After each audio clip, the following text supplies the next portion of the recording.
निवेदन याच्यासाठी देतोय की बोगस किंवा खरी जी काय आहेत ती ओळखपत्र म्हणजे निवडणूक वोटर आयडी आपल्याला सापडलेले आहेत पिसवली ते. आता त्याची संख्या हजाराच्या घरामध्ये आहे.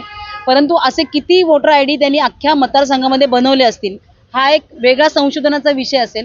कारण ज्या प्रकारे मतदान झालेलं आहे ते बघता मग आता ही निवडणूक आहे ती पूर्णपणे संशयाच्या घेऱ्यामध्ये आलेली आहे.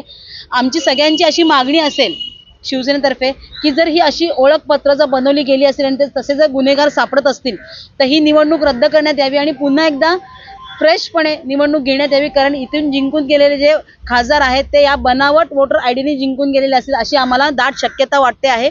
आणि त्यामुळे मला असं वाटतं की जर एका ठिकाणी 720 किंवा 1000च्या घरात सापडले तर अशी मतदारसंघामध्ये किती ठिकाणी बनवले गेले असतील आणि जर असे बनवले गेले असेल तर त्याच आधारे यांना कशावरनं मतं जास्त झाले नाहीत, मतदान जास्त झालेलं नाहीये.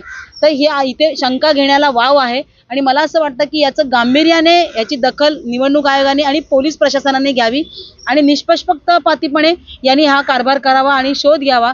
आणि जर खरोखर हे बनावट असतील आणि जर मतदान या वोटर आयडीने झालं असेल या लोकांचं तर निवडणूक रद्द करण्यात यावी अशी आमची सगळ्यांचीच मागणी असेल. अगर आपके आसपास कोई भी घटना घटती है तो अपने मोबाइल पर कैद करें और हमारे व्हाट्सएप नंबर 9021499607 पर भेजें या हमें इस मोबाइल नंबर पर यानी कि 9021499607 पर कॉल करें।